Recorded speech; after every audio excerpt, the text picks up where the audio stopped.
A record number of undocumented children are entering the United States unaccompanied by any adults. One report says the number will reach 60,000 this year, proving a challenge on many fronts for the U.S. government. Ginger Vaughn reports from Texas, where one young migrant shared his story of coming to the United States. Jose Zelaya says he clearly remembers the 45-day journey of hell he endured when he was smuggled from Honduras to the United States. He was 14 years old.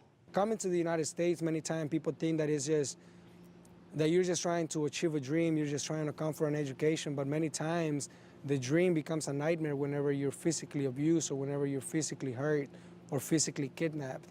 Thousands of undocumented minors are smuggled to the U.S. every year through border states like Texas. And while their numbers are increasing, so are the risks they face along the way. Zelaya is one of thousands who was smuggled as a child by someone known as a coyote to meet his mother who had come to the U.S. before him. He's made full use of education in the U.S., and at 26 years old, he has a temporary permit to be here.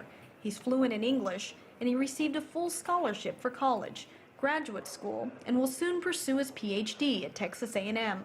You know, age of 13 years old, I already knew what it was to live in the streets of Honduras, be homeless, have nothing to eat, and even became victim of gang violence. It was then whenever I made the decision to come to the United States and to look for my mom, and now that journey was very, very dangerous, but at the same time, now that I'm here, it's just so worth it now.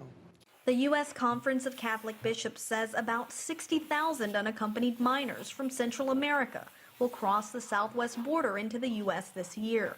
Data shows 95% of unaccompanied children come from Honduras, Guatemala, and El Salvador, Central American nations where crime and violence have soared in recent years.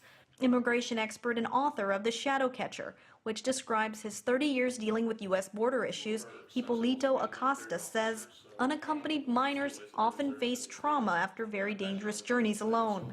You have to make sure, again, like I stated, that they're well cared for, make sure that we identify who they are, make sure that we entrust them to individuals that are actually family members if they are entrusted to them, and also try to determine if they have suffered any type of abuse along the way, what kind of care do they have. You know, we have counselors available that will deal with emotional issues. Costa says reversing this trend and reducing the number of unaccompanied minors will take strong political collaboration from the U.S. and the countries from which these children so desperately try to escape. Ginger Vaughn, CCTV, Houston, Texas.